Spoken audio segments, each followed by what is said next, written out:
Hey, we are live. That's right. It's me, Robert Phoenix. This is the Friday Forecast, and appreciate you hanging in here for just a minute while we get all the lights in place, all the booms, the sound stage. We've got the AD. Everybody's here right now, so we just have to wait for them to all show up. Anyway, it's the Friday Forecast, and on Fridays, I do a lot less talking, and we have guests here. And today's guest is a perennial favorite. Everybody asks about him. When are you going to have him on again? Well, today's that day. His name is William Ramsey. William and I have known each other in this space going back to, I think, around 2015, 2016, somewhere around there, at least a dozen years. So, and William's great. He has William Ramsey Investigates. That's his website. You can find out about his work, his books. He's a journalist, real crime, true crime. He's an attorney. He's got a great brain for breaking down these mysteries. And today we're going to talk about The Manchurian Candidate, the movie The Manchurian Candidate, which is one of my favorite movies of all time. I'll never forget the first time I saw it. My jaw was on the floor. I couldn't believe it they were showing us. It was just, again, mind-blowing. Anyway, we're going to bring William on, and he's got a whole presentation and rabbit hole. And in light of what happened 2 days ago now, I guess, in Minneapolis, it's always Minnesota. Why is it Minnesota? It seems very strange up in Minnesota. Anyway, for all intents and purposes, which looks like a Manchurian Candidate, I think Robin Westman will wander into this conversation in a very timely fashion. All right, so remember, the sponsor of the show is TrueHempScience.com. And if you want some of their really fantastic CBD products, all you got to do is go there, type in 15MINS, and you will get the venerable goodie bag, which means you'll get gummies, you'll get tinctures, you get a whole little Whitman sampler of product with your order, the order within the order. 15MINS is your code. There's always a 30-day money-back guarantee in the product. And if you spend $150, get free shipping anyway. So True Hemp Science, our buddy Chris out here in Austin. All right, no more time of wasting. Let's bring him on. William, what's going on? Not much, a lot to talk about. Like, it's very interesting, this timing of these strange people. He's not just, Westman is one of many, and I will make the list right now of other people. The guy who tried to kill Fuentes, a Belter who was also in Minnesota. If you remember, he killed those two politicians, supposedly worked for the military. Oh yeah, that came and went, didn't it? Sure did. Sure dropped off real fast. Yeah. The guy was sophisticated. He had a really scary mask and said he worked for the. He definitely had some kind of federal background, much like the father of Westman. Yeah. Father Westman has worked for the government for 27 years. Livelsberger was the guy who blew up his Elon Musk truck in Vegas. That was at January 1st. It's easy to remember because Jabbar also worked at Fort Bragg and ran over 15 people in New Orleans. That was New Orleans, yeah. Then there was Crook. Richard from Beaumont, Texas, I believe. Correct. Then there was Crooks. Crooks was the so-called first attempted assassin of Trump. Right. Ruth, who's going on trial very soon. Right. And then Mangione, who somehow comes all the way across country to supposedly kill a CEO. Well, in Manhattan, where a lot of this fiction that we're going to talk about today takes place. Right. Interesting. All right. That's a recent list. Yeah. Oh, and there's more. I think you're right. Oh, we can go back through time. We can not that far. We had another trans shooter in Nashville shooting a Catholic school. Right. We've had a lot of strange things going on. You had Gendron, who traveled up to Buffalo and he supposedly had an FBI handler. Right, He shot exactly. people. I mean, the list is very long of these. Uvalde. Yes. Another one that doesn't get talked about very often is the guy who drove from Allen, Texas to El Paso to shoot up the political migrants. Yes, yeah. He's Crucius. That's his last name. Crucius. Good memory, yeah. And his father, by the way, now this is weird. His father supposedly treated one of the shooting victims at Walmart for PTSD 12 years before. How does that happen, William? I don't know. So Crucius's father was, guess what? A therapist, right? And you've got this Westman whose father is in some kind of strange governmental program. Who knows what leverage there? Yeah, it's Esri, I think was the name of the company that he worked for. ESRI, I believe. Yeah, I think you're right. Yeah. So that's why this movie is important for a variety of reasons. It's a piece of history. It had the top actors of its time were in there. And a lot of people don't know that this film was taken out of circulation for 25 years. So after the Kennedy assassination in November 22nd, 1963, it disappeared. And back in those days, we didn't have streaming and things like the luxuries we have today. So it literally kind of dropped off consciousness till 1998. That's kind of around the time when I saw it, and I'm like, "Holy shit!" It's a masterpiece. Where's this movie been? Yeah, literally, that was going through my brain because if you haven't seen it, it's absolutely mind blowing and a masterpiece. Can we kind of start with Frank Sinatra's involvement, not just as an actor, but as kind of a driving force behind this movie? Yes, he was. That's a great question. And it's very topical and important because Frank Sinatra, if you remember, he was a member of the Rat Pack, but he was also a very close and personal friend of JFK. And the book, JFK, we know he liked to read. He read Bond novels, but he also read Condon's book. Condon's book came out in 1959. You have to remember, this is the height of the Cold War, McCarthyism, communism. The war in Korea was 50 to 53.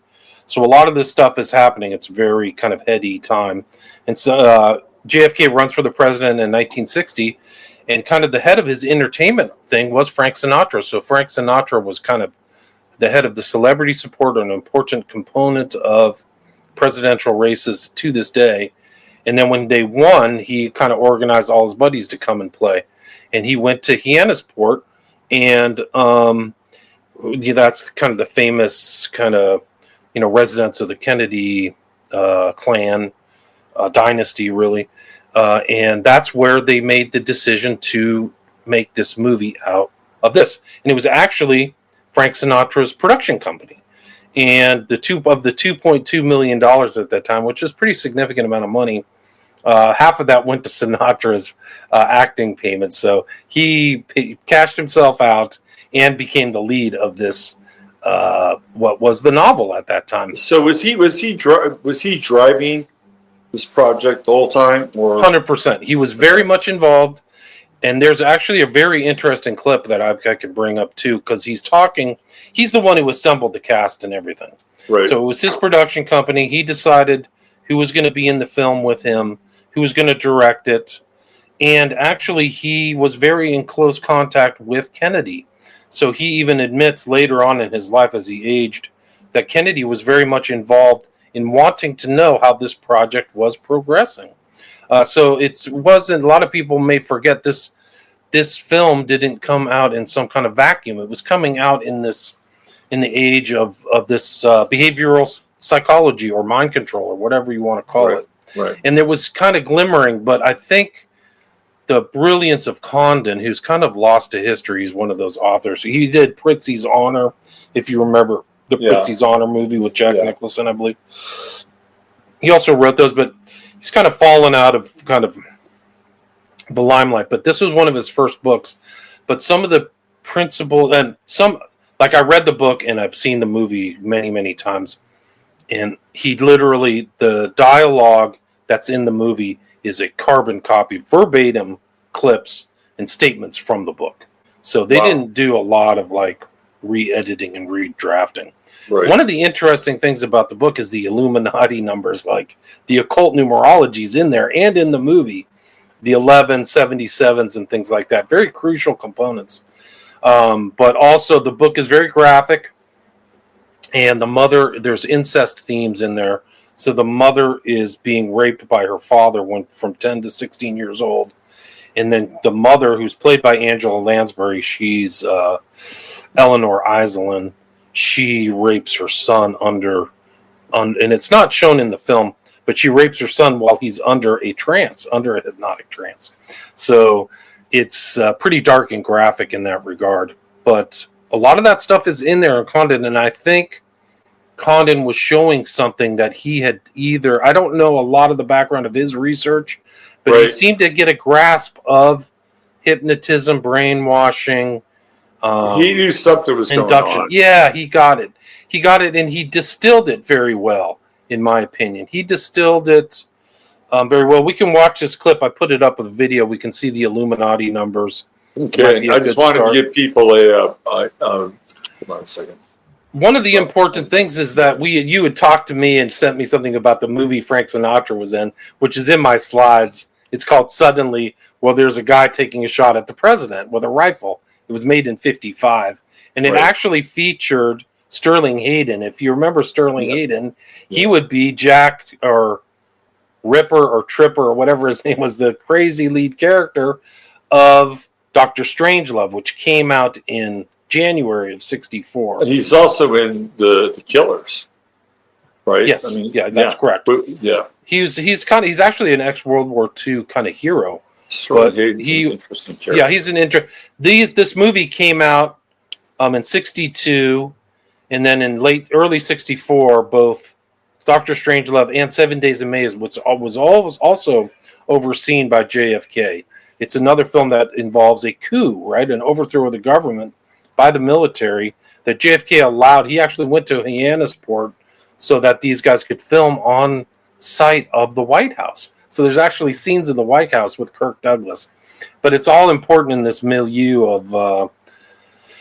of kind of Cold War paranoia and a lot of things, the Cuban Missile Crisis and nuclear power. It is unerringly a film of its time, because all these things are in the background. Yeah. But it's also a film ahead of its time. Yes. And that's what makes it such an interesting movie. Two people here in the cast three that I find pretty interesting. One is Henry Silva, he always plays the best villains. This guy is like a terrific bad guy. He's a badass bad guy in this movie. Key Day, who would go on to play Wo Fat in Hawaii Five-0. Did you ever see the Wo Fat episodes? Yes, yeah. Well, the early ones, right? Yeah, like the first version of them. Yeah. He's like this evil fucking mastermind. He's like the same guy. He plays. From the movie. He's good. He plays Dr. Ken Yen Lo, and I have a lot of stuff from him and his statements because they're directly from the book, but they're also a distillation of a lot of the research that was going on at that time, in my opinion. Yeah. So, and then James Gregory, who plays the husband of Angela Lansbury, he's a great actor, and he would later go on to have kind of a nice career trajectory with Barney Miller at the end of his career. These are all great actors. You have to remember Janet Leigh is the mother of Jamie Lee Curtis, right? So she's married to Curtis. She's got to be considered Hollywood royalty, and just came off Psycho with Hitchcock. Yeah. So only 1 or 2 years off of that. And then Angela Lansbury, she got her start playing, of all things, Gaslight, which is entered into the, our terminology for lying somebody to the point of mental exhaustion or whatever. I don't know. Right. Very interesting. Then, of course, we'll spend a fair amount of time Yeah, Lawrence Harvey, I think, was good in this. Harvey. I think he was properly cast, and he passed away too early All right, what do we for his got? time. What do we got here, William? This is the Illuminati numbers. You'll see the 77s, 11s in this. This is the introductory clip. Then we'll see a very important clip in this where Lawrence Harvey's character, he plays a guy by the name of Raymond Shaw, is triggered after hearing the number 11 and seeing this trigger card, which is the motif that pervades the entire film, which is the Queen of Diamonds. And that represents the mother, too. So he has a very difficult relationship with his mother. And his real dad's already passed away, supposedly. Now, this doesn't move. This is a still, right? This is a JPEG. Is it? Okay, because I thought I brought up a movie. No, I think it's a JPEG. Let me see. Hold on. There we go. Here we go. This nation jealously guards its highest award for valor, the Congressional Medal of Honor. In the Korean War, with 5,720,000 personnel engaged, only 77 men were so honored. Only 77 were so honored, and this is totally fake. He just wanted to use the 77. This is the very beginning intro clip. When I get married to my old lady, I got no idea that this guy comes in the same package, that it's a package deal, and for 11 long years, I got this. And it's also in the book, so they have these occult numbers in this thing. This is 11 long years, he just says, and then Lawrence Harvey will flip the Queen of Diamonds, and then the bartender will say something, and Lawrence Harvey, it's a triggering effect, it's a mechanism, and then he goes and literally jumps in a lake in Central Park. I'm tied around my neck, and believe me, it's no bargain. I've got no idea what kind of a airplane I got with this guy. Sorry I'm late, kid. Just got held up in traffic again. So I says to him, please do me a favor, will you? Why don't you go and take yourself a cab and go up to Central Park and go jump in the lake? And that's a kind of a key component of this film, because that's when Marco, who Sinatra plays, realizes something's going on with Shaw that he didn't know before. Right. Raymond, I don't know why yours is the only apartment in New York City without an air conditioner. You know, sometimes I think you came to us for another century. Chu Chin Chow, or whatever your name is. The steaks are to be broiled for exactly 11 minutes, no more, no less, on each side in a preheated grill at 400 degrees. Yes. That's 11. That's Henry Silva, who you mentioned earlier. That's him on the left. He's actually of Italian descent. For some reason, he got typecast as these, I guess because of his look, as Asians or something. Asian every now and then, yeah. I think it was Howard De Silva, the man with 1,000 faces. Gotcha. Different something. Anyway, it just shows this background of this is like the knowledge of these kind of, it's seen this kind of hypnotism in kind of an occult sensibility is the way I would term it. Right. But, there's one of the sequences when they got Frankenheimer. Frankenheimer, I think, was a TV director, and he had a lot of TV techniques, a lot of panning and things. And I think one of the greatest scenes in film history is the scenes of these guys with your god, whatever's Dig Lay or whatever's Keeg Dig as Yen Lo, talking to them while they're under hypnotism, and it's coming around where they're like black ladies at a horticultural thing, and then the communists and all this stuff. And that's where it comes, this Manchurian Candidate, because they're taken to Manchuria. And if people aren't familiar with that kind of geology or geography, it's the part above the Korean War. So the Korean War happens in 1950-53, and Manchuria is right above that. So that's like the theme. I mean, this is totally going to ruin people if they haven't seen the movie recently, but it's interesting how close a lot of the stuff reflected real world events. It feels okay. So, who was there a technical director for this, or somebody who? It's very interesting you say that, because Sinatra, and it's from varied sources, but it's not to my knowledge, it's not memorialized within the kind of publicized documents relating to the film, but in multiple sources in multiple different books, there's a guy by the name of William Joseph Bryan who is said to be a consultant in this. Right. William Joseph Bryan is a very strange kind of hidden character. I've done a show on him, but not a lot of people know about him. But he literally ran a hypnotist course in a class on Sunset Boulevard in LA, literally about 2 blocks away from the Comedy Club. If people know where the Comedy Club is on Sunset, his old office was there, and he would hypnotize everybody. He was also somebody with very flexible morals, and he got busted. There's actually a court case in the, I think the mid 70s, where he was taken to court because he was engaged in intercourse with the females that he was hypnotizing. Of course. And he actually got caught. Then he got caught trying to bribe one of them to shut up for $25,000. So a lot of his stories, he went down the tube, so to speak. He started becoming a hypodermic needle drug user, and then was in Vegas. And these women in Vegas, 2 prostitutes in Vegas, said he spilled the beans on some of the stuff he was up to. But the fact that he was involved in this film, the interesting thing about William Joseph Bryan is he wasn't just involved in this film as a consultant. He was actually involved in other films.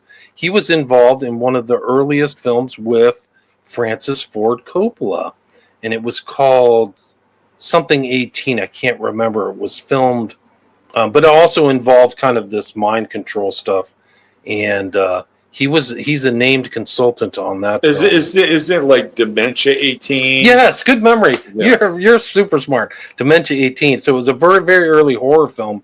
It's where Ford Coppola got its start, really. I think it was his first film. I think it might have been his first movie, and he got backing from some Italian studio.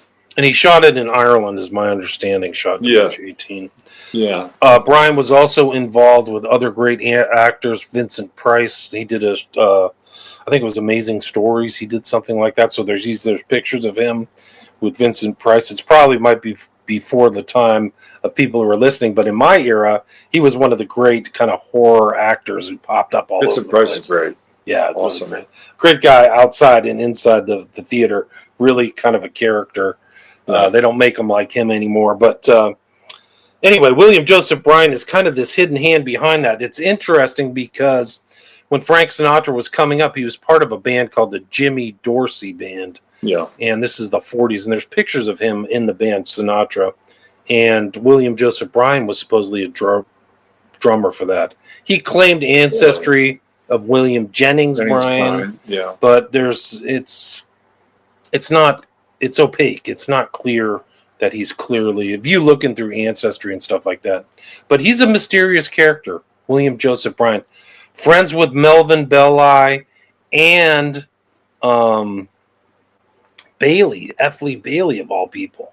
So people who are unfamiliar with the gods of American law during the 60s and 70s, F. Lee Bailey and Melvin Belli were infamous lawyers during the F. Lee Bailey. I suppose they never lost a case. I don't know if that's true. And then Melvin Belli was just this wild character lawyer. Helped set up the whole Altamont Festival with the Rolling Stones, which becomes this incredibly dark ritual. Plays a character one time on an early Star Trek episode. Yes, good memory. And you can still see that on YouTube. Yeah, and he married. So he's so smart. He got married in Mexico City, and his wife thought that everything was fine. And about 5 or 6 years later, he divorces her, and she goes to apply American divorce law and get half or more of everything he has, and it doesn't work because they got married in Mexico and nullified everything, all the American marriage laws. So Melvin Belli was smart. He learned his first marriage was a total catastrophe. He was a woman, Bailey, Belli, and Bryan, all B's, all womanizers, all really hardcore womanizers. Bailey started a skin mag. It was called Weed, UOUI. I think it was. Maybe it was a different one. But these guys were all, and Belli was never faithful. I mean, there's tons. He was a scumbag. Mel Belli was a scumbag. Pops up in weird places. He's a real character. He actually is kind of the old California, believe it or not, because his dad was in like Sacramento, right around the turn of the century, and he was like called the King of Torts, but he was also involved in all kinds of weird stuff. For some reason, he's in California and he's brought out to be Jack Ruby's lawyer. Melvin Belli never did any. He did like podunk criminal law when he first like set his shingle out when he first started lawyering, and then all of a sudden he's in like the biggest freaking criminal case in world history in Dallas. I mean, it's unbelievable. Shot, so he's sent out there in '64. Probably did, in my opinion, to throw the case. Like he's there as a didn't winger. he? I could be wrong here, but didn't he defend Joe Alioto when Look Magazine did that expose on Alioto and his connection to the mob? He might have been Alioto's lawyer.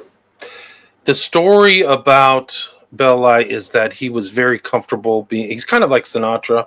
Yeah. Like he was comfortable about being around mobsters, and he was of Italian descent. Right. But he was from Northern Italy. His descent comes from Northern Italian. Right. But he is really a character.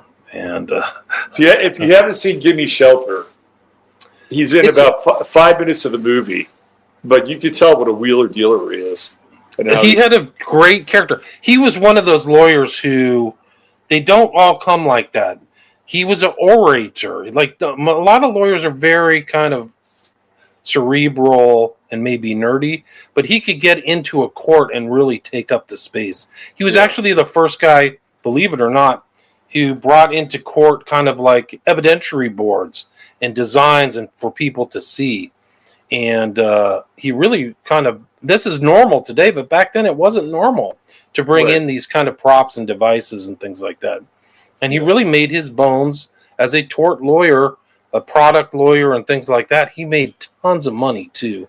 He cashed out big fat checks, and he had a play. It was right in the kind of his offices are right in between used to be right in between the financial district and North Beach, was the Italian part of San Francisco. I know this because I lived there. I used to drive by his place all the time. Right. And whenever he would win a big case, he would take the skull and crossbones of like a pirate ship and raise it up, and just crazy stuff. Like he was just a real larger than life character.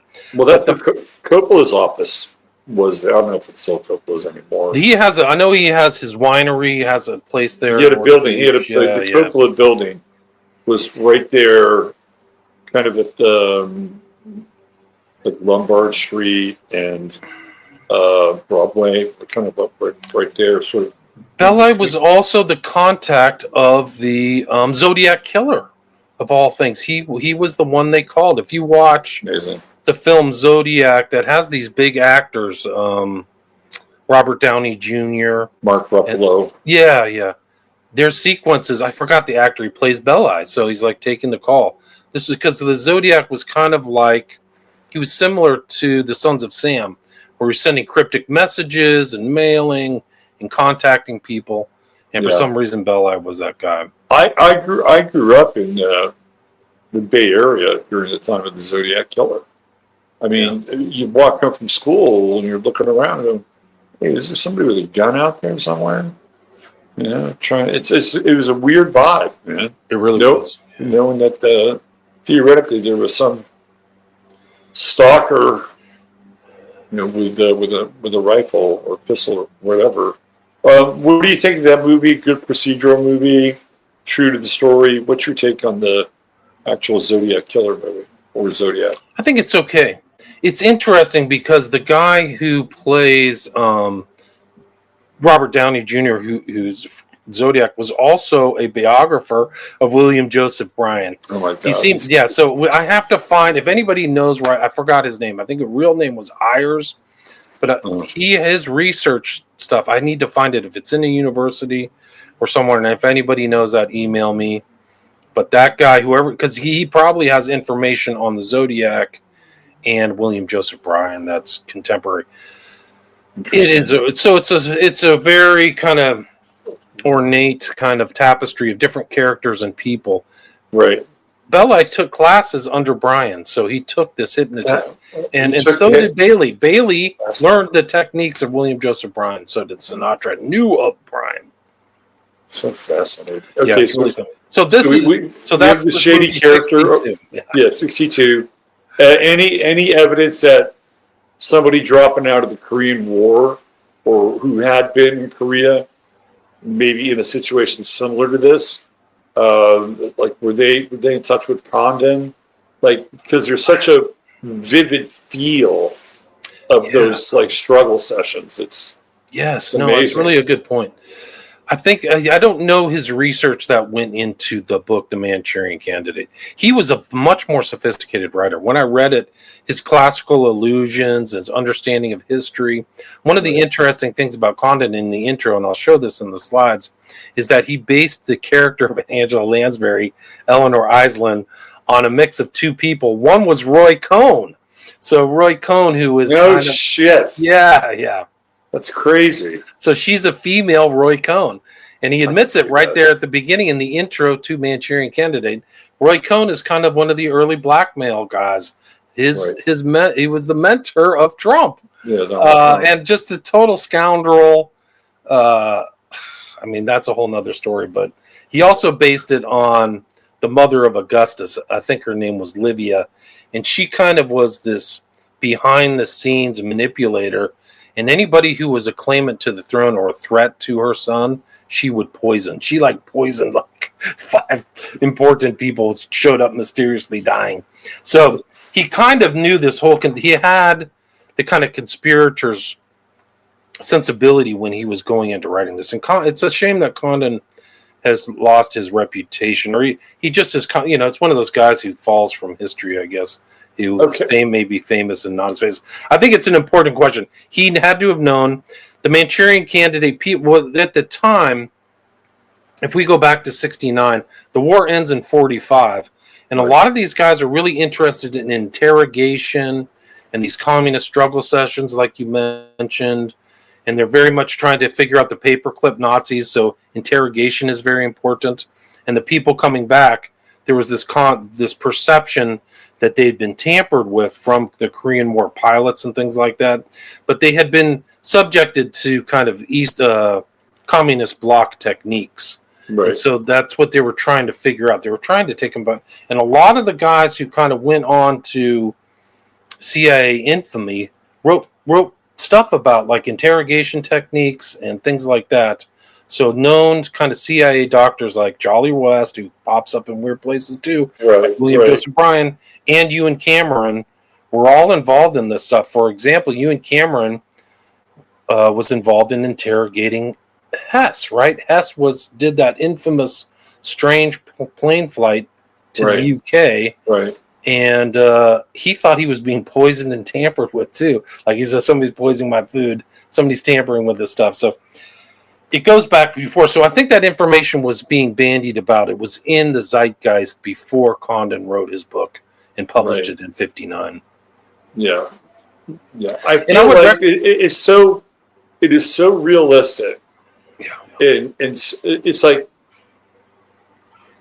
they had to have had some contact with somebody or somebodies who had contact with that world, because it's so ornate in its own way and heavily detail oriented. They're just springing it up out of the mind, and you imagine, well, what would this look like if this happened in Korea, right? How would this look? Well, first of all, you have to be able to envision it. You have to be able to envision an event like that happening. Like, oh yeah, let's create an event where they're going to shatter these people's minds. You want to do that? Let's explore some mind shattering. Oh yeah, let's bring it into the war context. And oh, by the way, how would the Chinese do this? How would they go about shattering minds? Right? Like, I don't think that just pops up in a void. I'm sorry. Right? Like I totally agree. Yeah. I think in my thing, like, I'd like to look at Condon's research materials. I guess he has in one university. He put all his stuff in there. So I Right. wonder what he was thinking and what inspired him to write the Manchurian Candidate. Obviously, it had to have been the Korean War. He kind of started his writing career later in his life. I don't think it was published. This book was published until he was in his 40s. Right. But I think he was a publicist in Hollywood, and he knew a lot of these people. And I think he might have just been in that environment of kind of like hearing this information. So there's some things I just don't know about that, but Why don't we get into your slideshow here? this is an interesting thing because the solitaire is a really an important component of the film, right? So solitaire is the triggering mechanism for Raymond Shaw, and it kind of ties in with Lewinsky, who could be a kind of like a secret agent or Mossad agent or something like that. Feels that way. But there is in this George Stephanopoulos, who was right there in the Democratic Party, really in the heart of the Democratic Party. He wrote something in one of his book reviews. When Nixon needed to think, he picked up a legal pad and wrote outlines. Reagan composed letters. Clinton played solitaire. So Clinton's kind of in the role of Raymond Shaw, of all things. Right. So anyway, you can, I think you can click advance it, it? or I can do Yeah. it. This is the cover. That's the cover of it. So that's the cover, and those are the lead kind of actors, Sinatra, Harvey Lee. And then the symbol, the key symbol of this is the Queen of Diamonds. Right. And Yen Lo, or the guy who De Lay or whatever, I can't remember his name, Kig Dig, he deliberately chose this symbol because of the interior psychological tumult that is in the brain of the character because of his mom, who's really just a super controlling witch. This is a really interesting poster. What I'm getting from it is that here you have all this information up at the top. You have all these images. You know, it's this kind of collage. So it's visible, right? And then you have this darkness. You have this like kind of much deeper zone of just black, right? This is like the subconscious. Like these are all the things that are swimming beneath this right here. It's sort of, I mean, it's great because you can do white font on black text, so it'll pop. But to me, this poster is really set off by this black, sort of dark, unconscious region of the poster. I think you're right. I think it's intentional. I mean, it's very clever. It's very well shot, in my opinion. Yeah, totally. It's just, I mean, I maybe forgot to mention, but this is in the top 100 films in the AFI when it was compiled. Top 100 films in America when it was compiled, I think in 78 or something like that. No, this is a very different image, isn't it? Yeah, that's the actual book cover, the original book cover, and it's somebody giving a speech. Right. It's pretty cool. Yeah, it's pretty neat. I like it. That's what Condon looked like. So that's the author, the original author. He was the author of like 20, 25 books. He's very prolific. And his frame of reference was, for me, very telling. Like he was a clever writer. He wrote interesting paragraphs, and he wasn't kind of a staid. His prose and stuff was, he had fun with language. So I admired it. Was he involved with the man with the golden arm? Is that his? I don't remember. I don't know. That's another cover. So you have the Queen and the shattering, right? Shattering the brain. Right. That's another kind of cover of the book. This one was, I think, that was the kind of his. Yeah, he was talking about it. It's just a concept of hypnosis of Raymond and the truth serums and stuff. So this is from the book. This is at the end. I just wanted to show that was kind of it. And here's the kind of numbers 11 that I mentioned. This is from the book. It's really is in the stuff. But Here's the interesting. This is from the intro to the book that he wrote in 1991. And he modeled the character of Livia, wife of the Roman Emperor Augustus, and on the character of Roy Cohn, legal counsel and longtime companion of Senator Joseph McCarthy. But he also said there was a popular notion, undoubtedly self-protective, that no one could be persuaded under hypnosis to do anything which was inherently abhorrent to him. Reams of research proved this to be untrue. Countless murders have been committed while under continuing hypnotism of patriotism, religion, exclusionary societies, self-righteousness, and tribal innuendo. Brainwashing as a fictional device has been accepted by readers of the Manchurian Candidate because they knew that it was a true condition willingly arrived at. So I think that's interesting. Just another 11. And this is kind of what Manchuria looks like, just for people to get. For people that are unaware of this part of the world, from here to here, it's huge. Like, this area is historically so significant. First of all, Alexander, Nicholas and Alexander, failed to understand just how serious the Japanese were for occupying territory. And prior to the Japanese-Russo War, Japan would send envoys to Russia and say, look, we don't want it, because Russia's all up in your shit. Like, we don't want a war with you, but we want to work out a deal. You can have this. You can have Manchuria. We want Korea. Right? So that was the deal that they kept bringing to Nicholas. And they wouldn't even, the Japanese envoy, the Japanese were despised by the Russian royalty. They thought they were backwards. They thought they were, kind of these brutes from another time, and they treated them with disdain and disrespect. So the envoys would stay in Russia for a couple of months, and they would never ever meet Nicholas, right? So they never were able to negotiate this deal. Well, they go in and they attack, and they completely destroy the Russian army.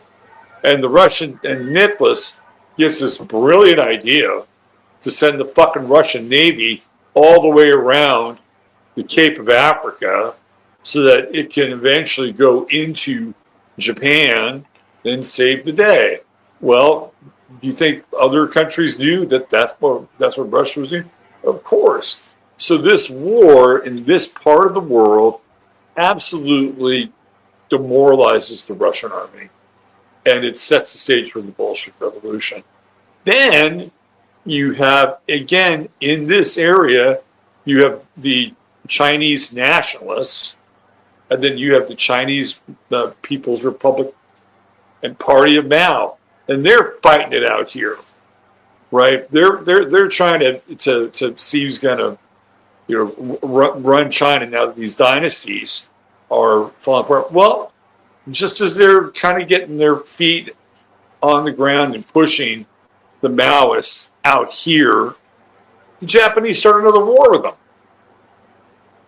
So now the Maoists and the nationalists are like, well, we should band together and let's fight Japan. We'll beat Japan together. Of course, this is Mao's idea. So Mao comes out looking really good once they defeat Japan. But this area has been so instrumental historically. People have no idea how much of a role this part of the world has played. And this is exactly where part of the story is coming from. Right. I mean, that when the Japanese sank the Russian fleet, it put them on the map. Oh, yeah. People are like, oh, sure. Wow, the Japanese aren't joking. They invaded Korea and occupied Korea and instituted all kinds of cultural changes in Manchuria. And then they were kicked out, and that was brutal. So it's been passed around. The Japanese had a foothold in Manchuria. Yep. But it is part of this story, and it does, believe it or not, reflect reality, because the character of Raymond Shaw goes into the Soviet or I guess the communist bloc countries and comes out much like Lee Harvey Oswald. Mysteriously goes into Russia and comes back out clean as a whistle. Like, I mean, we're like they didn't put him in jail or anything like that. Very strange. So yeah, And there's themes in this book that reflect reality. Handler, somebody overlooking somebody. Raymond Shaw's being handled. He's being handled by Dr. Yen Lo, and then he's handled by his mother. So he's moved into place. And you'll see a lot of these other guys are literally moved into place, reflecting fact, like not fiction. we talked a little bit about this before. I don't think it's just a coincidence, but Lee Harvey Oswald and Lawrence Harvey have this really interesting alliterative connection, right? Like you can almost transpose them. Lee Harvey Oswald, Lawrence Harvey. So I remember specific. I did know about this movie later on, and I did know about the actor when I was young, Lee Harvey Oswald, not Lawrence Harvey. It's very similar. It's very odd. I'm telling you, because when I was a kid, I was trying to figure out, like, I don't know, like 6 or 7 years old, something like that. Was Lawrence Harvey involved in the Kennedy assassination? Like my brain was trying to work those two names out because they sounded so similar, and I didn't even know about the Manchurian Candidate. Like, what are you, just pure It's coincidence weird. or well, I don't know, but Lawrence Harvey is not his real name.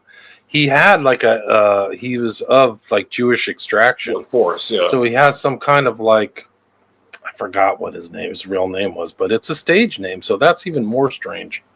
So Really I forgot. Let me see if I can find out what Lawrence Harvey's real name was. Anyway, it just always struck me as being so close, and these movies being so. It's just this weird. This film reflects reality. That's the whole thing.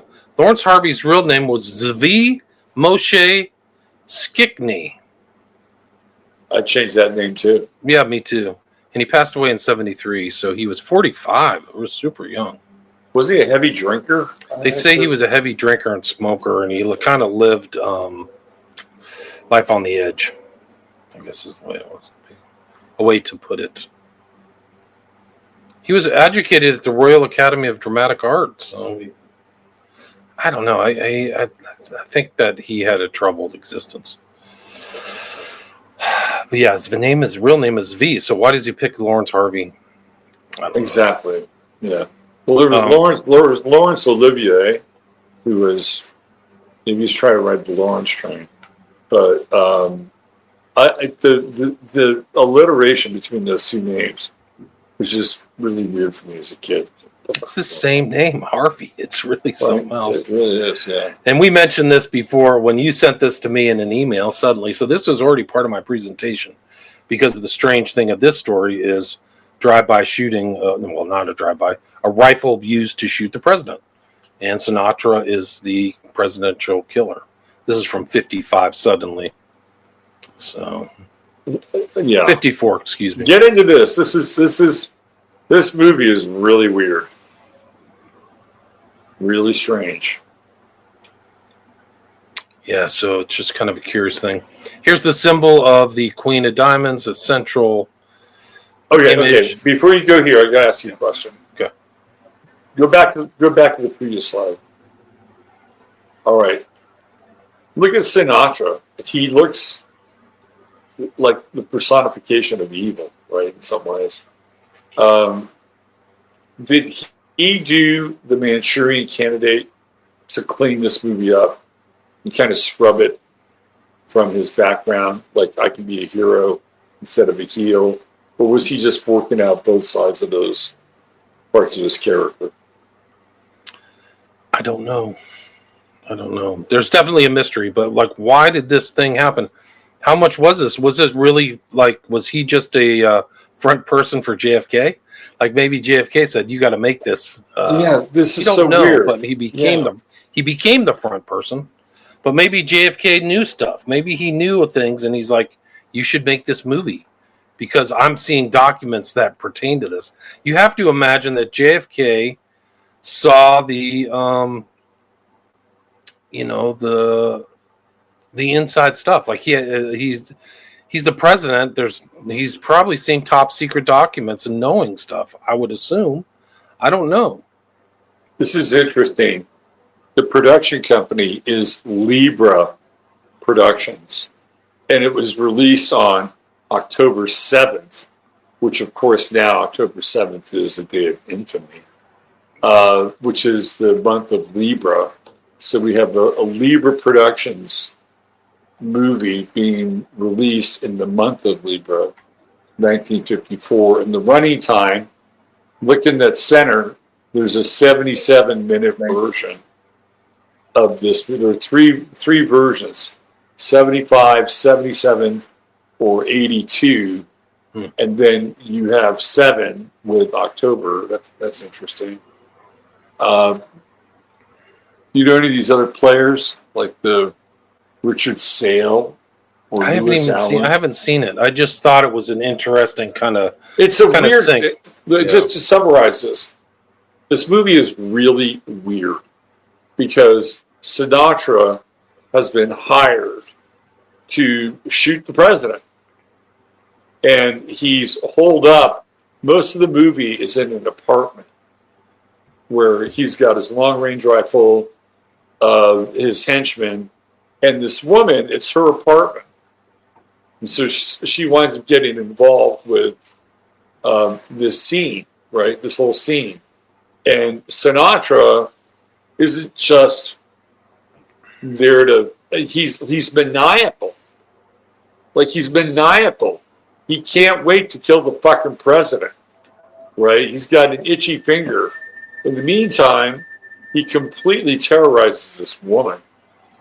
And there's this weird, like, dark psychosexual drama going on.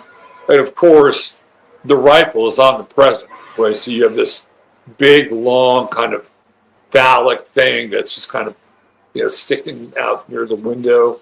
And the majority of the movie takes place in this apartment where this whole psychological intensity is going on, and why Sinatra wants to kill the president.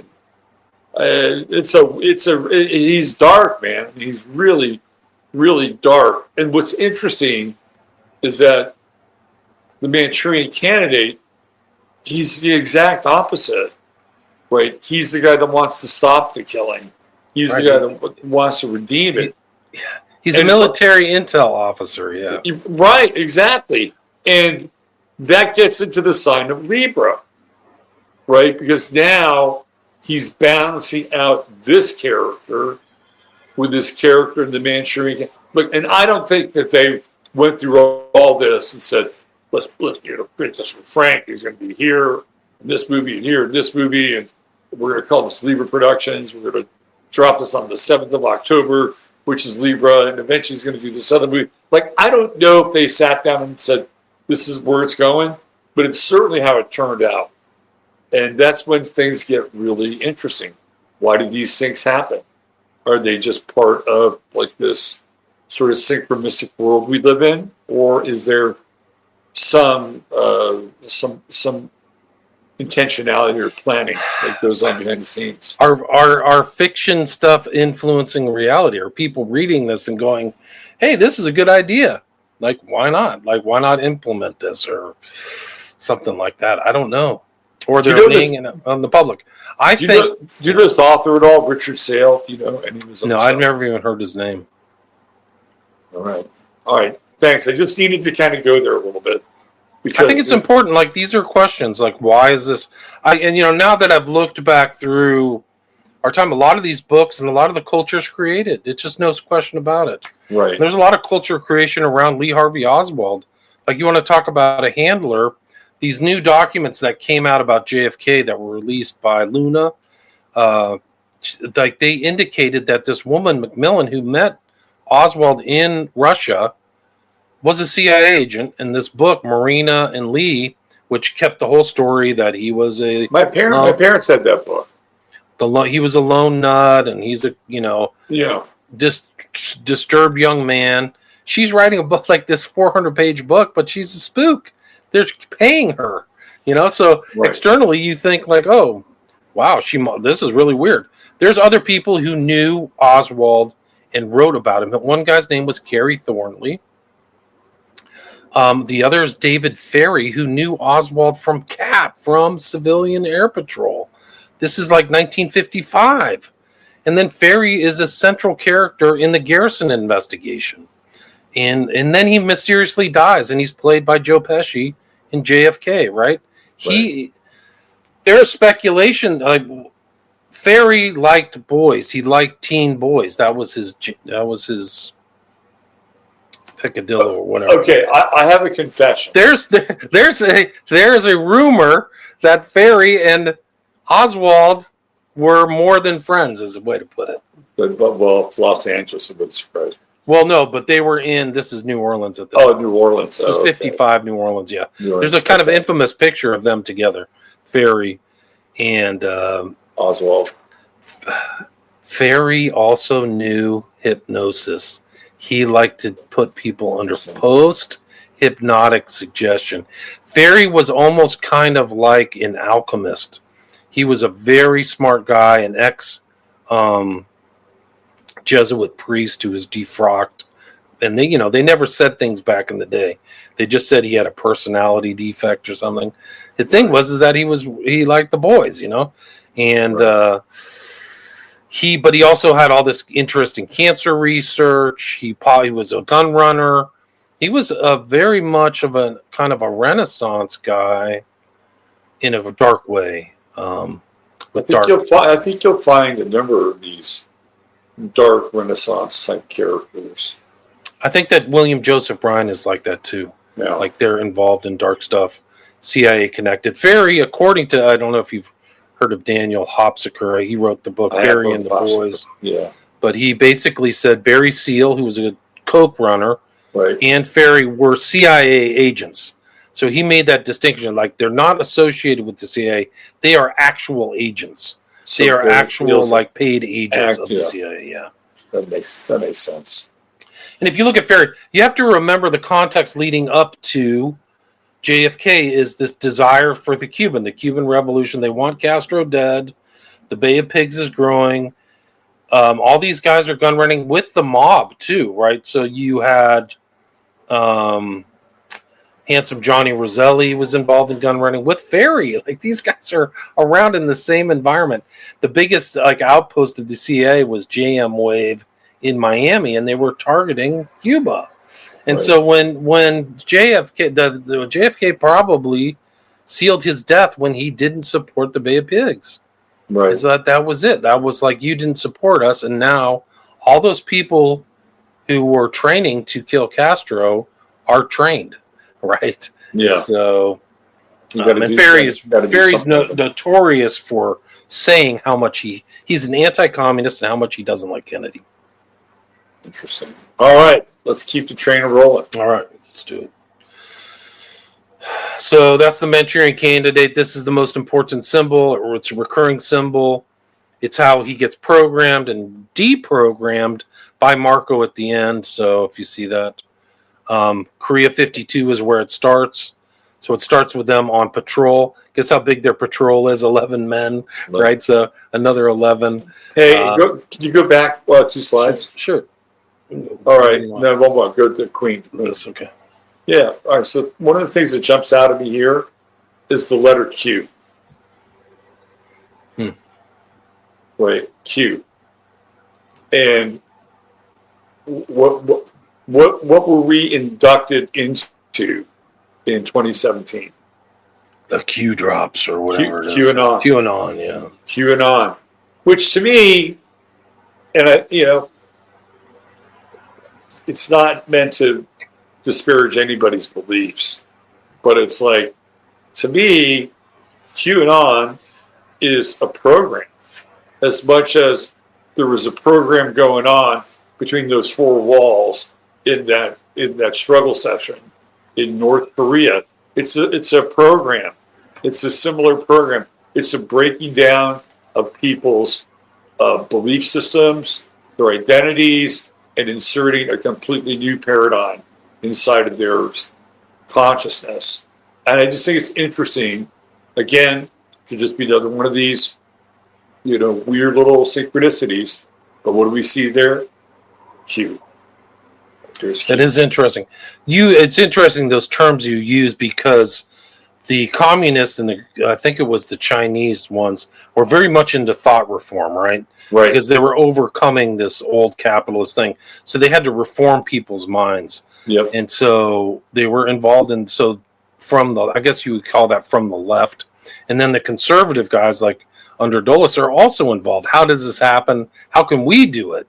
You know, so it's I don't remember that in history. There are mind controllers from history. Mesmer, we get the words mesmerized from a guy named Mesmer. Anton Mesmer. Yeah. Mesmerism was huge, man. It was almost like a religion in Europe for a while. Clearly beneath the line, but people have been tinkering around with this. At Ruby's place, the club he had, they would have amateur hypnotists. They used to have more amateur hypnotists around. Yeah, I think people got sued or something happened, or it's not as common. You can do it in Vegas, but I think it's because people aren't consenting. Like once you go under hypnosis, if you're a subject, if you're a suggestible subject, not everybody is. You lose it anyway. My point is Mesmer and like a lot of these old type things. You could actually even say the original assassins of the Hashashim under I can't remember his name. The guy's phrase was it was Abu Hassan, right? Thank you. Yeah, nothing is true, everything is permitted. But what he'd do with his assassin is he would like bring them into an entirely new environment. So it's almost like a sensory overload where they would give them hash and women, and it was a paradise. The word paradise comes from, it's actually an old Persian word of an enclosed environment with beautiful bushes and things like that. And so they would apply these guys and they would change, and then they would send them out to kill. And these are historically accurate because the Crusaders had people get assassinated in weird places during the Crusades, and it was all led back to this guy who had an assassin training center. Right. Yeah. And you have to see these kind of things in the light of modern intelligence. So real quick, there was a remake of this movie with Denzel Washington, right?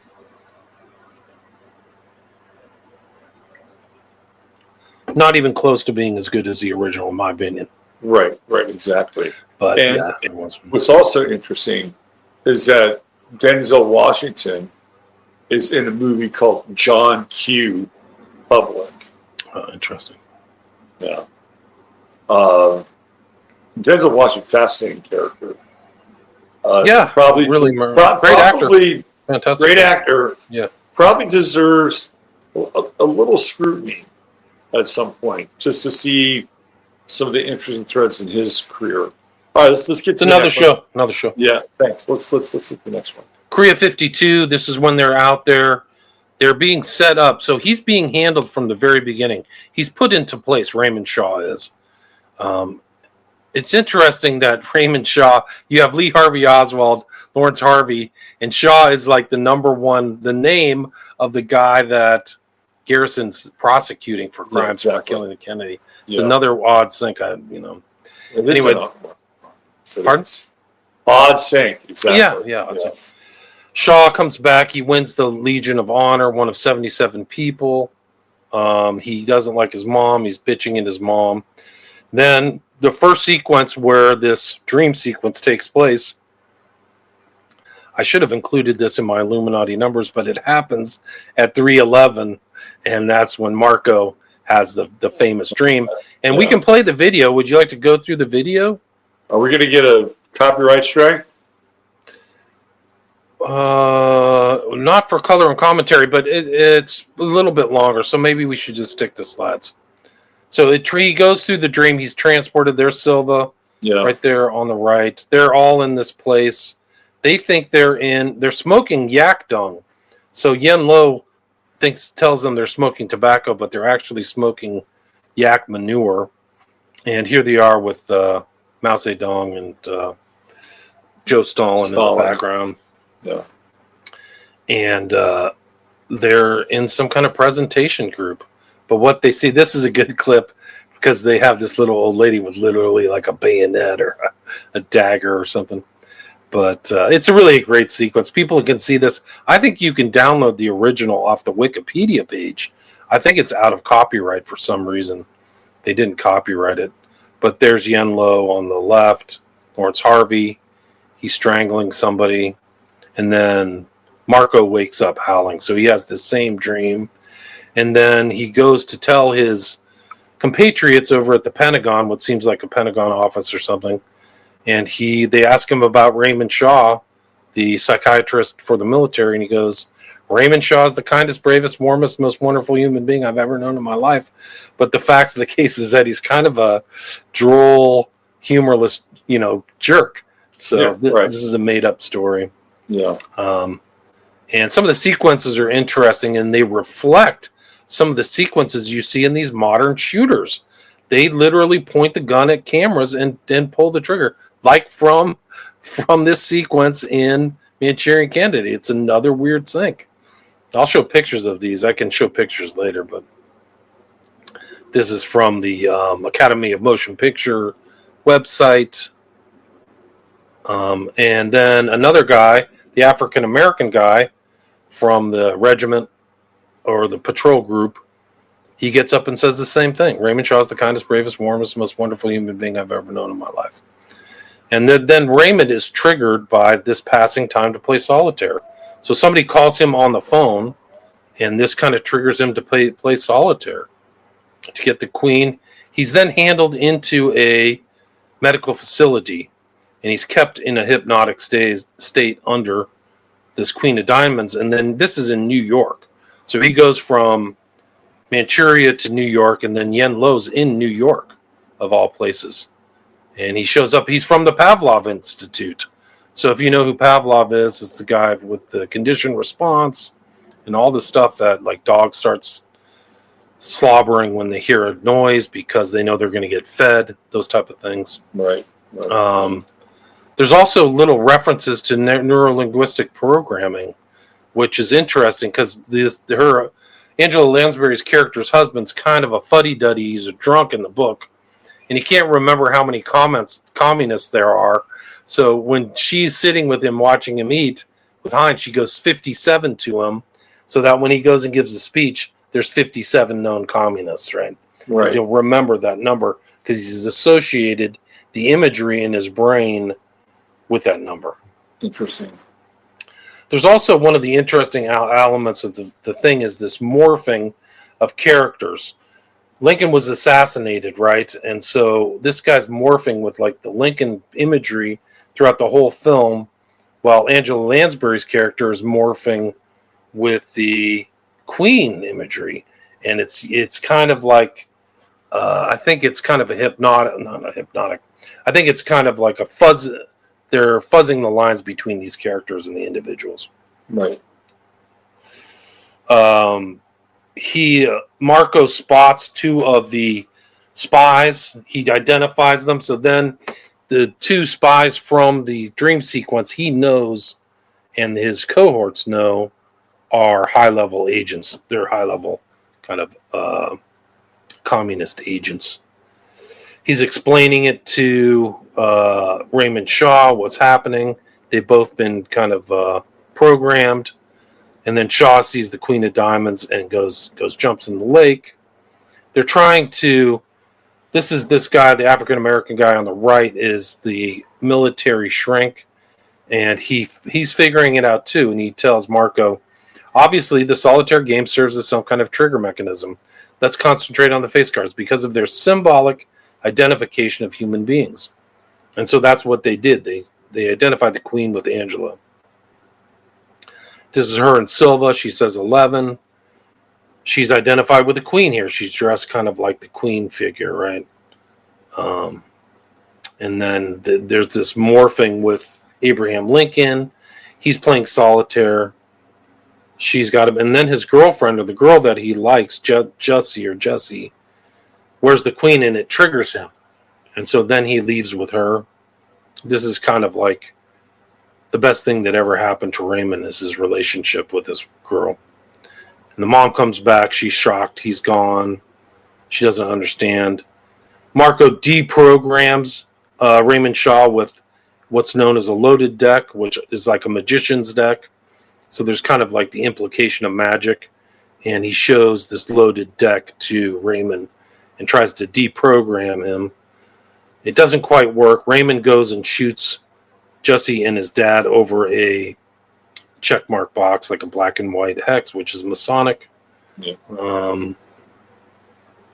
He's really trying to convince him. She gets back in control of Raymond. She's telling him about the assassination, who he's going to kill. And then she kisses him. In the book, they have intercourse.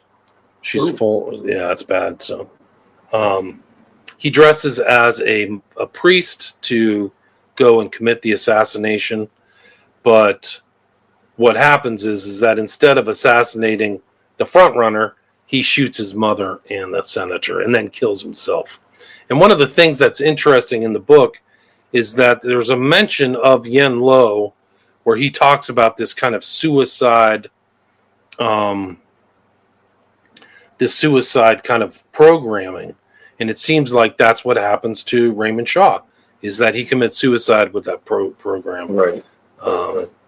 But it's also interesting during certain sequences, he's mentioning, Yen Lo mentions all of these academic papers about mind control and self-destruction and primary motivation to violence.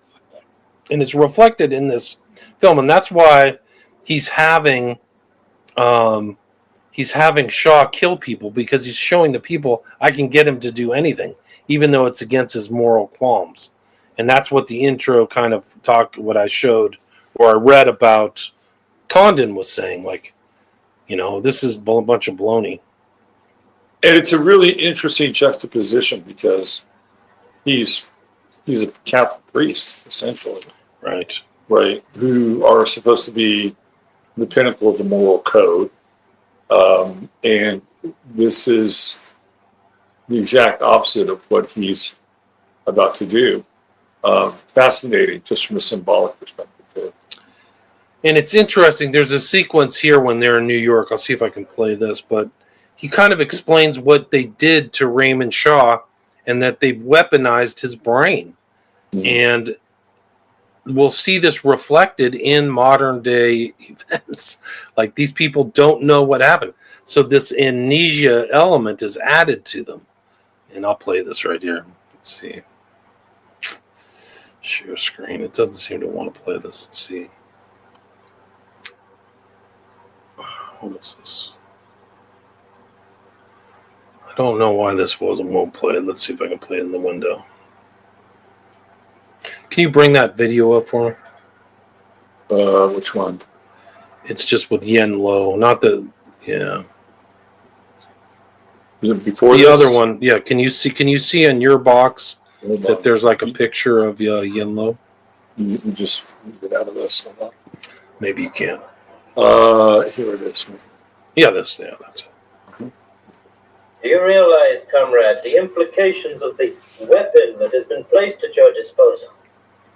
You may remove... Do you realize, comrade, the implications of the weapon that's been laid at your disposal? Your head bandage, Raymond. A normally conditioned American who's been trained to kill, and then to have no memory of having killed. Without memory of his deed, he cannot possibly feel guilt.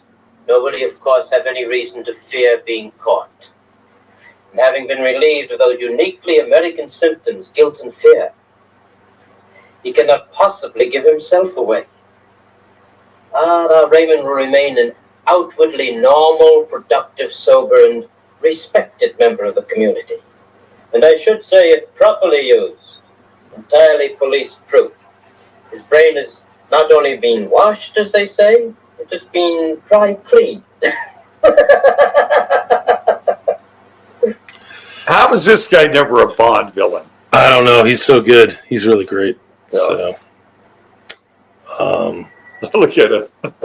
yeah, I think that he's explaining to them the mechanism of Raymond Shaw, like how they've done it to him. That's such That a he'll never know. He's amnesic, so he'll never know he actually committed the deed.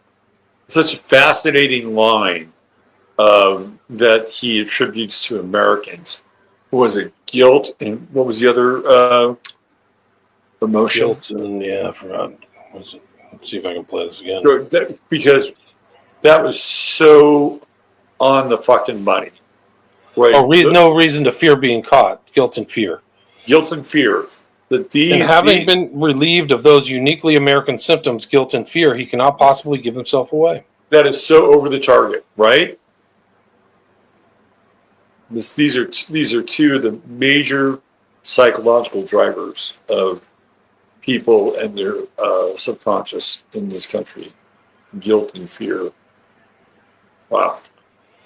Yeah, Uniquely American. He's kind of right. Don't you think? Yeah, 100%. 100% too. Yeah. So let's go back. If you can bring up the slides, we can go back through. Sure.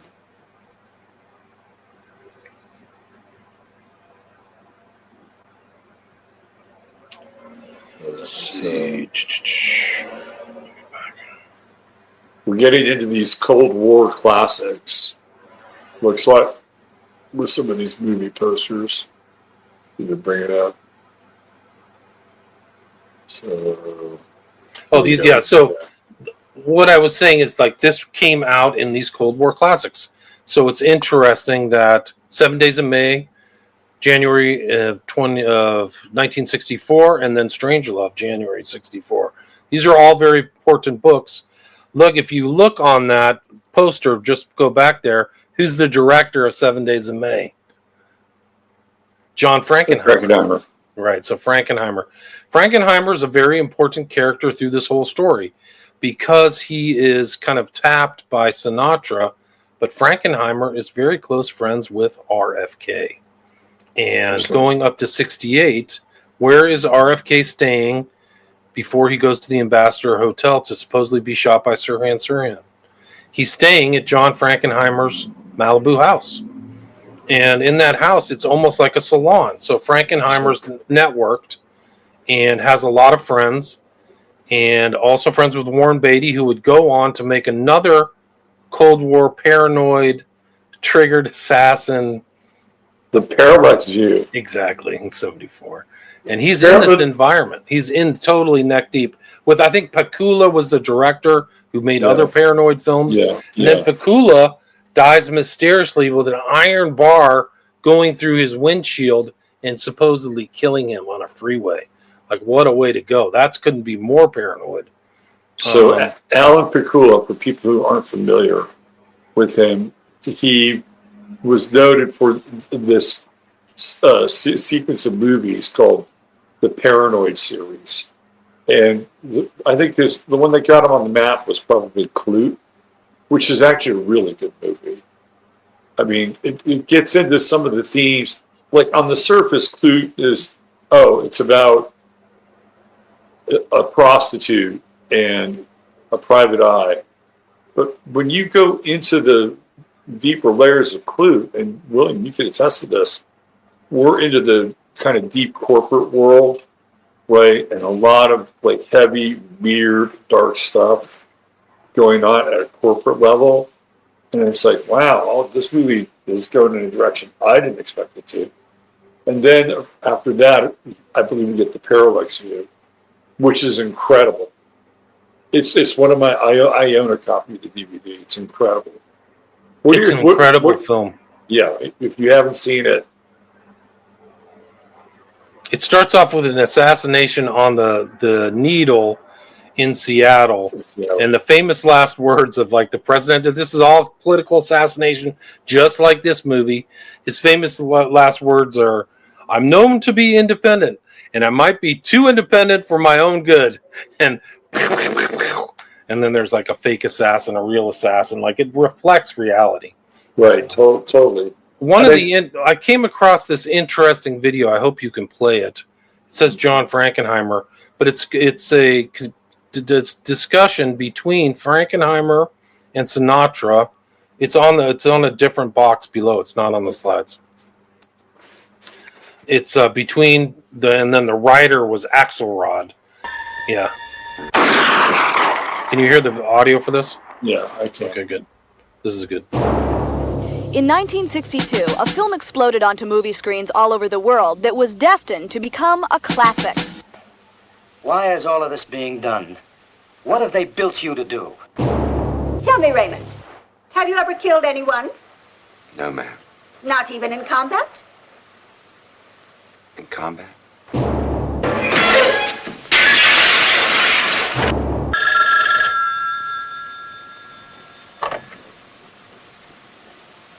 Raymond Shaw, please. This is he. Raymond, why don't you pass the time by playing a little solitaire? 26 years later, John Frankenheimer, the director, George Axelrod, the writer, and Frank Sinatra, the film star, reunite for the first time to discuss the making of the Man. So this is 98 or 99 is when this takes place. So after it was put back into circulation. Manchurian Candidate. When you became part of it, it became a real movie. I mean, without you, we wouldn't have had a movie. Thank you very much. No, but that's true. When you did something... Sinatra drinking Jack and Coke. Yeah, all the way to the top. It's like 4 fingers, too. It's like, you notice how he turns his glass. He doesn't have to drink deep because the thing is totally full. Watch. I mean, without you, we wouldn't have had a movie. Thank you very much. No, but that's Watch. when you, there it is right there. You did something that There's most nothing people to- just don't The do. thing's and packed to that the you top. committed Holy to this smokes. These guys drank so much. Like, you're surprised these guys even survived. The Rat Pack was... Paul Newman apparently consumed a case of beer a day. Yeah, I've heard that. Yeah. I heard Frankenheimer was quite the drinker as well. He was a known drinker. He kind of went downhill. I don't know if you remember, but that whole tragic attempt to make the Island of Dr. Moreau, after they fired the director and Marlon Brando was being a total jerk, they brought in Frankenheimer, and he would drink all day. Well, It's just- Marlon Brando would cause anybody to drink all day. He didn't care about anything, and he insisted on having some midget. And the guy who was the director, they drove him into a nervous breakdown. There's a documentary about it. And then he left Hollywood and disappeared. I can't Well, even remember. Yeah. Val Kilmer was no walk in the park in that movie either. Yeah, I heard apparently he was a big jerk too. I know a guy who was a member of the cast, and firsthand stories about how horrible at that time in that movie Val Kilmer was as a human being. Yeah. But you have to wonder also, how much of that was a Brando effect too. Maybe Brando got into his vein because they're both method actors, and so they would be in these characters. And it's too weird. So At a certain part, don't you think Brando didn't just care? He just didn't care anymore. He'd achieved enough and been in so many. Oh, are you kidding me? He stopped caring. Yeah. Probably sometime after, I think after Godfather or something. The Paris movie. I don't remember. Oh, Last Tango in Paris. That was it. That's Brando's kind of magnum opus. He wins an Oscar for it. He actually has to act for it. And everything else. And then it's just I'm done. The stories of Brando, real quick, just funny story. Brando has this deal. He's going to get paid $1 million no matter what for Apocalypse Now. Right, that's his deal. But he's also got other flyers that are part of his deal. And one of them is that during the scenes where he's supposed to be acting in the jungle, he is supposed to have a yacht that he's living on, adjacent to where they're doing all this stuff, which they give him, right? And he shows up. The problem is he never leaves the fucking yacht. his day to shoot, no Marlon. His day to shoot, no Marlon. This goes on for like a couple of weeks. Okay. And finally, Coppola decides, well, I think I'll go over there and talk to him. And he went over and started talking to him. And it's this long, kind of drawn out, because Marlon Brando would talk about anything. But apparently he was very smart. He could tell you all about the mating habits of ticks from fucking Tanzania or something. Right? So he does this dog and pony show every day for Coppola. And vast amounts of food and alcohol. And eventually they coax him out. One day he comes out of the damn yacht and they begin the process. He has no dialogue whatsoever. And the lines that were written for him, this is George Lucas and John Milius. And he's looking at them. It's like, what is this? And eventually all that stuff that he comes up with is just kind of him. Right? Like, I saw a snail crawl up the edge of a razor. Right? Like, that's coming out of Brando's brain. Very little of that is written in the actual script. And that's sort of like the height of, like Brando tapping into his method acting powers. And after that, he's just mailing everything in. Everything. And he was overweight, too, for Apocalypse Now. I think he was like 150 pounds overweight. Oh, he was totally overweight. Yeah, so. Yeah. He had a great run. He didn't mature into old age, not like some of these other guys. But that was the thing about Brando. He didn't give a fuck. He's just stopped caring. He probably had all the money, all the women. There are stories about that dude with other dudes. He and Richard Pryor were lovers. Yeah. Also, like he banged one of those famous black writers, right, or something like that. James Baldwin. Yeah, James Baldwin. How do you know that? Like some kind of stuff like that. Like, whoa. So the word in the street was that, my audience can handle it. The word in the street was Marlon Brando would fuck a parking meter. He didn't care. Yeah. Male, women, black, white. He didn't care. It was all fun and games for Marlon. Yeah, wild stuff. Yeah, this is a great clip. Frankenheimer's very important. Frankenheimer, this guy right here, drove RFK to the Ambassador. It's crazy. This guy right here, he brushed up against Sirhan Sirhan at the Ambassador Hotel. Like, this is in Ed Sanders' book, who wrote a book about it. But do you know who's also at that hotel and in the kitchen? Yeah. Bobby Darin. Oh, wow, Bobby Darin. Also the guy who was involved in the Son of Sam case. What was the Irish journalist's name? He was in the pantry. About. Yeah. Billy Jim. I know his face. Anyway, the guy who was receiving the letters from the Son of Sam and wrote about it kind of made his name for it. Bobby Darin actually looks a little like Lee Harvey Oswald. Wow, that's they're that's really fascinating with the Frankenheimer connection. Yeah, the Frankenheimer is something else. It's unbelievable. But this guy literally directed Manchurian Candidate and then brushes up against Sirhan Sirhan. Didn't he? Get this, Robert. Sirhan Sirhan has no memory of the event. We just saw the Yen Lo talking about amnesia. Right? Yeah. No memory. Yeah, no memory. That's wild. What was I going to say? Who else was there? What was Jimmy Dean, Jimmy Cagney? No. Jimmy Cagney wasn't there. Yeah. Bobby Darin was there. Also, Roosevelt Greer. Huge guy, yeah. Rosie Greer, who was Pam Greer's uncle, if I'm not mistaken.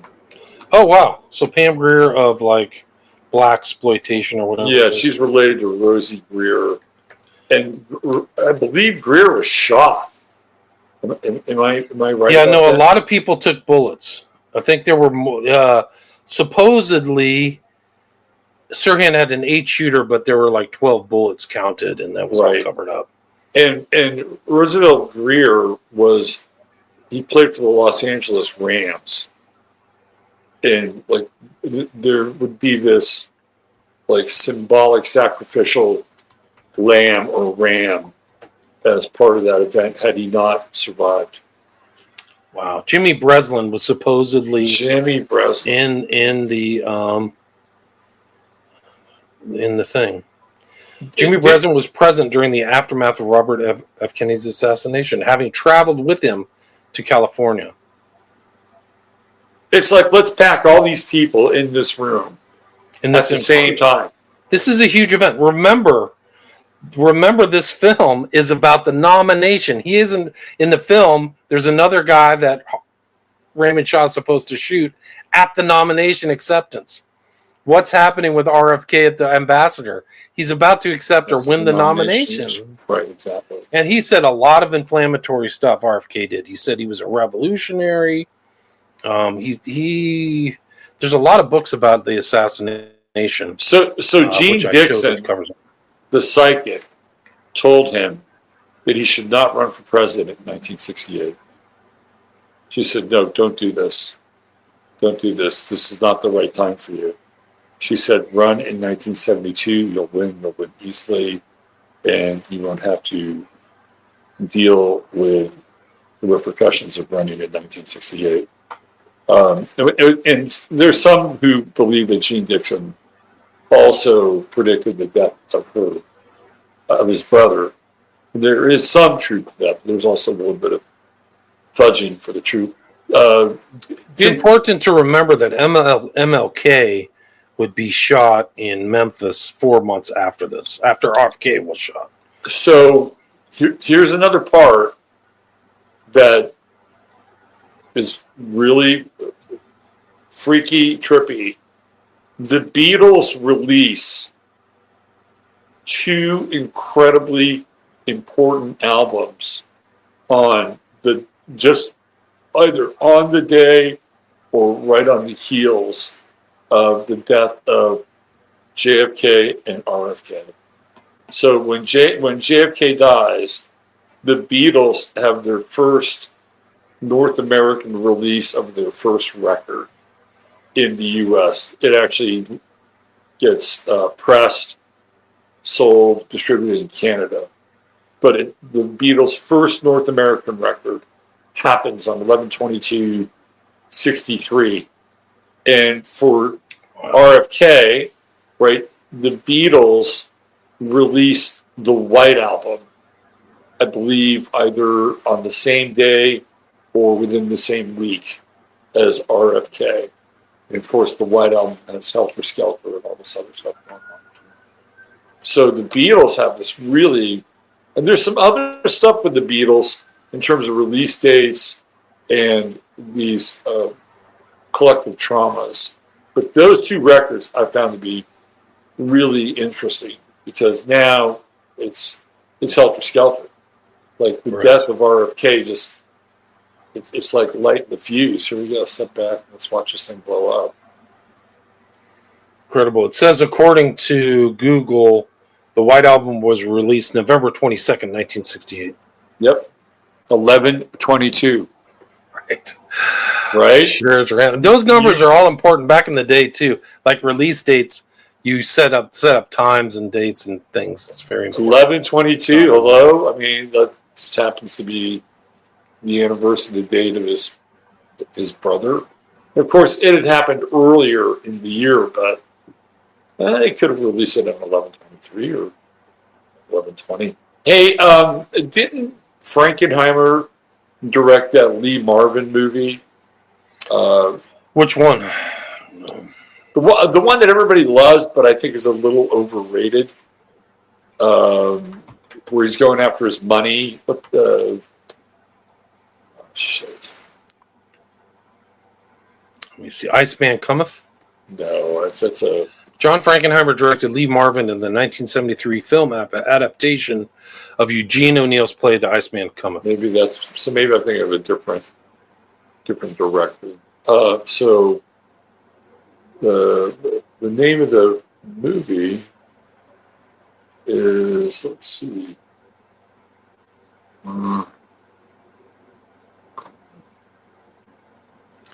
Marvin's a piece of work too.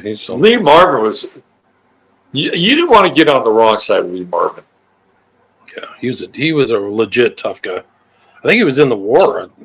He was. He got shot. He got shot down by his private parts. Yeah, Battle of Saipan, the Pacific Theater. Decorations including the Purple Heart, Presidential Unit Citation, American Campaign Medal, Asiatic Campaign Medal, Victory Medal, and Combat Action Ribbon. Like, dude was legit. He got a Purple Heart. Yeah, he was a warrior. The movie is Point Blank is the movie. Interesting. And John Borman, it's a different John. John Borman directs Lee Marvin in Point Blank. And that's a trippy movie. I'll have to take a look at that. Yeah, Marvin's something else. Yeah. So, all right. Let's watch the rest of this video because I think it's interesting because Sinatra at one point will say, yes, Jack Kennedy wanted to know every detail about the film. So let's watch it. Faith in us. I remember that, yes. It was really a wonderful, wonderful, wonderful experience. And if you let me do what I was able to do, you let George do what he was able to do, there was none of this. And finally you called and said, I'd like to see some pages. Let me bring it out and bring it back out again. Can you hear me? Yeah. Okay, because I can't hear you. Let me see. Sometimes this does this. I know. Zoom gets weird on the audio sometimes.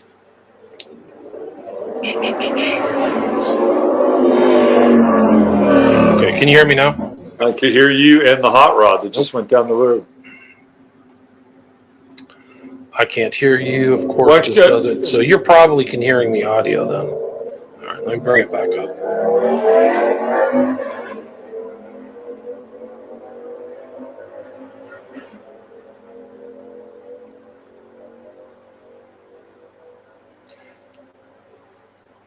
See if you can. It might be interesting to talk about a movie. Thank you very much. No, but that's true. When you did something that most people just don't do, and which is that you committed to this on faith in us. I remember that, yes. It was really a wonderful, wonderful, wonderful experience. And you let me do what I was able to do. You let George do what he was able to do. There was none of this constant interference that you read about today. It's so simple to explain. We three people believed what we were doing. We wouldn't have been together if we hadn't believed it. And I think that really was the answer to how it came about. It's not the fact that I let you do what you wanted to do. Not at all. From my point of view, I remember two things that you contributed that were extraordinary because you didn't really know you were contributing. I was working on the script in New York, but this time you were in California, and a certain amount of time had elapsed. And and you were very, very patient. You hadn't seen the script yet. And finally you called and said, I'd like to see some pages. And it's been quite a while. I don't mean 20 pages. I mean, I would like to see a few more pages than 20 pages. As it happened, you were absolutely psychic. I had 20 pages. So I ended up absolute panic. I finally got my stuff together. I had all the stuff laying out. I had never put it together. I was frightened. Yeah. Over the weekend, I got you 80 pages and sent it. I would never have pushed the thing over and got the first 80 had you not suddenly given it a little push. And the second thing I recall was, you remember the monster time we had shooting? Remember Johnny shooting 6 or 7 days shooting the dream sequence? Oh, yeah. You remember? Oh, yes, what a nightmare shooting that thing was. You had to shoot it from every different angle. That's correct. With every different combination. And Frank finished in the picture, if you recall, and he was going to leave. So we just said, let's cut it together, just make a quick rough cut for Frank. And we did that afternoon. Showed it, and we never changed it. No, we never did. Yeah, I was earlier this afternoon. I was remembering and discussing your marvelous invention, changing the ladies of the Garden of New Jersey into the communist Chinese and Russians, and that knocked me out. Marvelous outlet for his aggressions. May I have the bayonet, please? Not with the knife, with the hands. With the hands? Here, have him use this. United Artists said we're scared to make this thing because it is so, they said, so anti-Russian, which it wasn't. And it wasn't, of course, but they said, and with President Kennedy, a year from now when this picture is released, if Kennedy is just about to have some sort of a rapport with the Russians, it's going to embarrass them. And you said, I just came down from Hyannisport, and I saw the president, and the president said, what are you going to do next? And I said, the Manchurian Candidate. And he said, great, who's going to play the mother? That sort of ended that argument, if you remember. He was really interested, though, in the facts of the project itself. The fact that people have read all kinds of... See, there you go. He was interested in the facts of the project. That's proof Sinatra was at Hyannisport and the Manchurian Candidate, and that Kennedy knew, like, who's going to be the main character. Connotations into this thing is funny because we set out to do Dick Condon's book. That's what we did. Right. We did all sorts of strange things, but we did them so automatically. I mean, it's rather strange that Angela Lansbury was 1 year older than Larry Harvey and played his mother. And nobody questioned it for a second. She was superb. She was just wonderful. Absolutely marvelous in the picture. And she was sinister. She really God, was. Terrifying. She was a heavy. But now we have come almost to the end. One last step. And then when I take power, they will be pulled down and ground into dirt for what they did to you. And what they did in so contemptuously underestimating me. In the book, there's quite a big thing about the incestuous relationship between the mother and son. But somehow, the way she played it at the very end, she implied it very subtly and very effectively, I thought. She kissed him straight on the lips, and then she put a period to the whole idea, whether is she or isn't she, was the whole point. And Frank, I think another thing, too, that might be interesting to talk about, which is the fact that in those days, when we made that picture, we weren't able to do all the graphic violence that they do today. I think it made it a better movie. And we had the first karate fight that anybody ever had. That's the first one. First one, yeah. With Henry Silva. The sequence where I walked up to the door looking for Larry, and Henry Silva opened the door, there was a moment where he knocked me down, and I said to him, kick at my face with your left foot. The scene started, and he came at me, and he kicked with the other foot. I want to tell you something. I never moved so fast in my whole life. I just shoved everything over to one side like that, and he caught it in the fist. I broke my finger in that thing. You see that? War wound. Is that your wound from the Manchurian Candidate? Yeah, that's my war wound. When I went for his head and hit the table, and broke the table. That's right. It was a solid table, and they cut into it. And there was a movement where I hit him, and he fell against the table. When the rehearsal, I said, that's the right position. Either he didn't hear well, or he didn't know left or right. It's a good thing it was rehearsal. But he moved into the area where I was going to bring my hand down. When we talked, and either one of you said, what role would you like to play? And I said, I'd like to play the Marco, the guy in the service, the soldier. Because I knew that the slightly tougher role was the role that I wanted to play. I wouldn't have known how to play the thing that Larry did. Well, as it turns out, it was sure the right choice. Right choice. That symbol was a grabber, the Queen of Diamonds. Absolutely. And he played off it so well. When he said, how about a little solitaire? Well, his eyes kind of got almost crossed, Why don't you pass the time by playing a little solitaire? Larry was a fine actor. He was a marvelous actor. Wonderful. Yes, he was. Good actor. He left us too soon, I must say.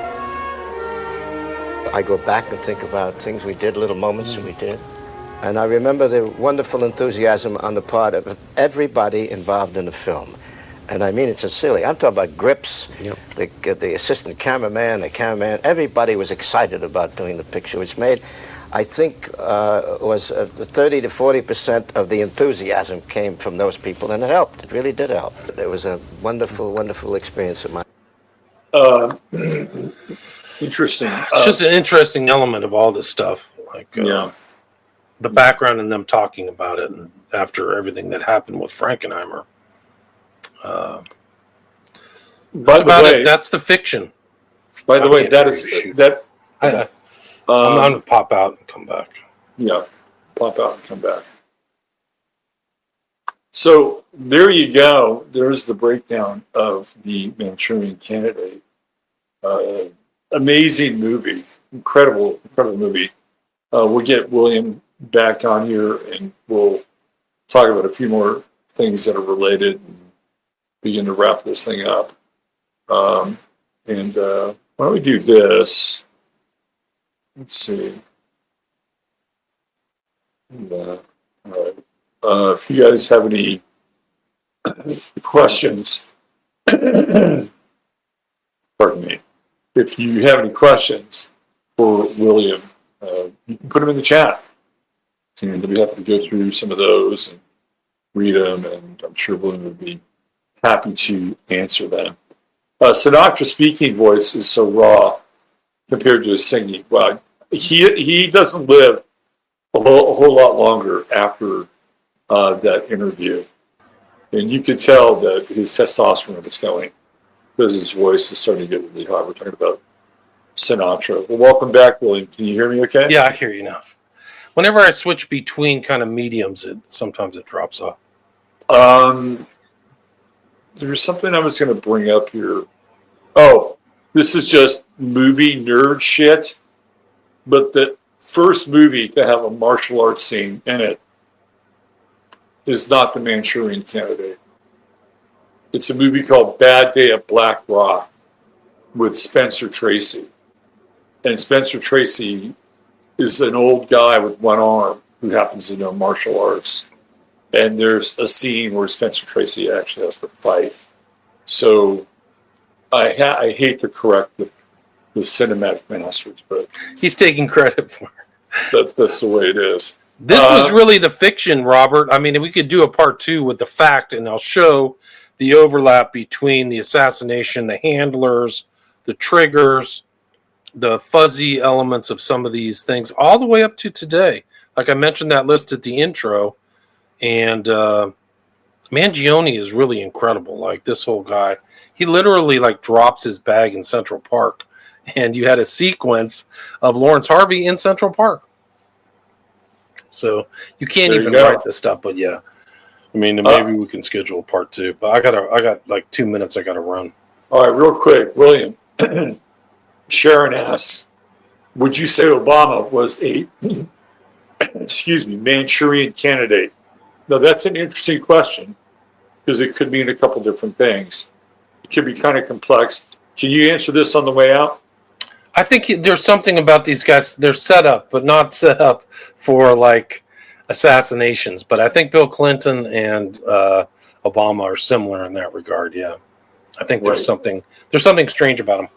Yeah. Okay. Hey, William, thank you so much for showing up today. Thanks, man. Great to talk with you. I really appreciate it.